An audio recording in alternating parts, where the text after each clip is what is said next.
여러분 안녕하세요. 보면 돈 되는 TV의 차길재입니다. 저는 이렇게 생각합니다. 늘 아주 잘 나갈 때 인생이 아주 잘 나갈 때 조심해라, 이런 이야기를 누누이 들어왔고, 저 또한 많은 사람들에게 그런 얘기를 합니다. 정말 잘 나갈 때 조심하라. 우리가 인생이 또 이렇게, 제가 산행을 많이 했는데요, 산에 정상을 찍고 무산 찍고 그렇게 모아서 이렇게 식사도 하고 술 한잔 하고 이렇게 내려오다 보면은, 내려올 때가 상당히 조심을 해야 됩니다. 그렇지 않으면은 혹시 무릎 이런 것도 다치게 되고 불상사가 내려오면서 상당히 많이 일어납니다. 또 인생도 마찬가지입니다. 이게 보니까 지금 저 신문을 보여드리고 있는데요, 정말 이 일본의 그 우리 제1국표 3세 그 소프트뱅크의 손정이라 하는 이 사람은 제가 알기로는 장사에 가난한 신입니다. 사실은 이 매사기가 상당히 뛰어난 분이고, 이 돈 되는 이 장사 쪽으로는 아주 기가 밝은 사람입니다.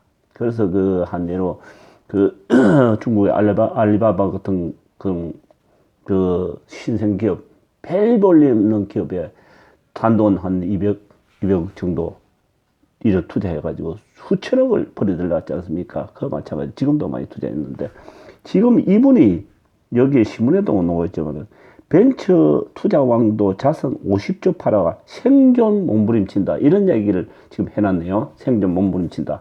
사실 이 사람이 어떤 사람인데 생존 몸부림친다, 이런 얘기입니다. 그동안 우리 지금 국내에도 이분이 최근에 투자한 데가 쿠팡이라는 데 투자해 놨습니다. 쿠팡이 실질적으로는 일은 많이 하고 있지만은 또 1년에 적자가 수백억씩 나고 있습니다. 근데 미래 이제 산업을 보고 이 투자를 해놨죠. 사실은 이분이 투자해 놨는데, 그게 본질은 장사회가 돈을 벌려고 하는 게 아니고 이제 주식을 상장하면서 거기서 투자금을 회수하고 수천억을 벌이물라고 하는 것이죠. 이런 이 벤처 사업들이 참, 이런 걸 보면서 내가 늘 그렇게 참 잘 나갈 때 조심해야 된다. 이분이 지금 자회사만 1140개를 가지고 있습니다. 그야말로 어마어마한 제국이죠. 근데 이제는 생존 몸부림을 친다. 연속적으로 작년부터 적자, 모든 기업이 적자 보고 있습니다. 지금 또. 자, 여기에 이제 제가 한번 보여드리겠습니다. 여기에 보시죠.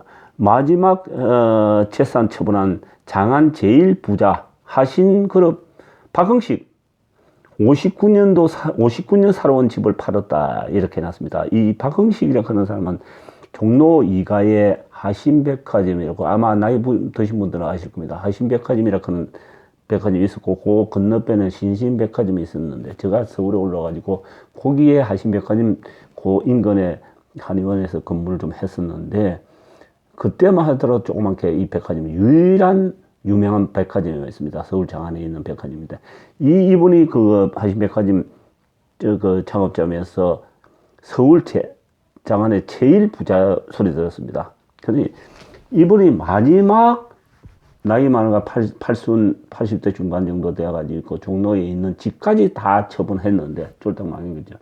그래서 마지막 이런 얘기를 했습니다. 많은 사람들이 인생은 일장춘몽이라고, 그 많던 재산이 결과적으로 사람과 돈과 모든 것이 다 세상 다 끝나더라, 이런 이야기를 했었습니다.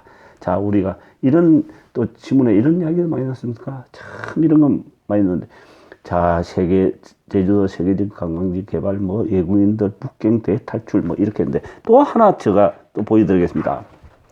자, 여기에 하나 또 있을 겁니다. 자, 보시죠. 한분 보이죠? 청구주택이라 그런 사람입니다. 장흥수 청구주택 사장. 이분이 제가 옛날에 그 대구에 잠깐 장사하고 있었는데, 대구 하면은 청구주택이 가장 유명했었습니다. 수십 년 전, 한 30년도 훨씬 더 됐죠. 그때 대구는 뭐 아파트 잘 짓기로 얘기하면 청구주택하고 우방주택이었는데, 그 선두주자가 청구주택이었습니다. 장흥수라 그런 이 사람이 청구주택의 실질 오너인데, 이번에 대구에서 승승장구하고 돈을 많이 벌어가지고 서울로 진출했습니다. 그때 분당에 보시다시피 분당에 투기 바람이 강풍이 불고 뭐 우쩌고저쩌고 하지 않습니까? 투기 차단 뭐 요원들 투입하고 막 대단할 때도 분당에 뛰어들고 뭐 이렇게 해가지고 엄청난 불을 일궜었습니다. 그런데 이분 또한 어떻게 됐습니까?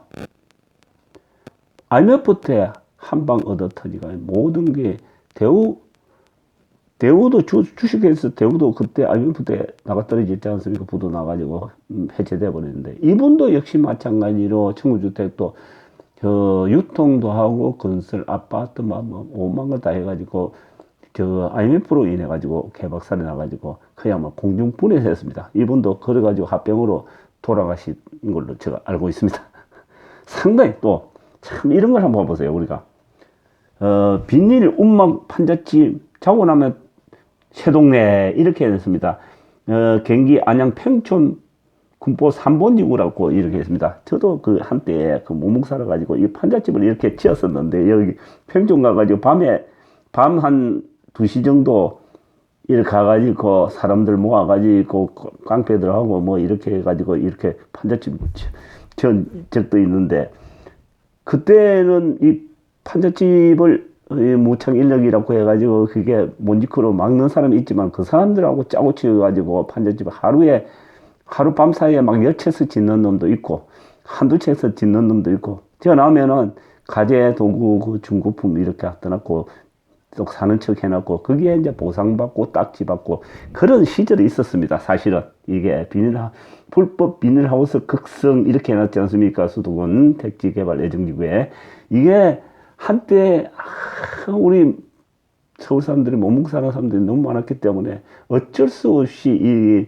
신도시 개발되면서 이런 현상도 있었다. 요즘 젊은 분들은 이거 보면 무슨 이야기인가 싶지만 실질적으로 그런 일이 있었고 저 또한 그런데 조금 참여도 해보고 먹기 가지고 그래도 어쨌든 먹고 살기 위한 절박함 때문에 사실은 그런 것도 했었습니다. 사실은 그래 했었는데 참 생각해보면 과거 일이지만 참 재밌기도 하고 쓸쓸하기도 합니다. 여러분 감사합니다.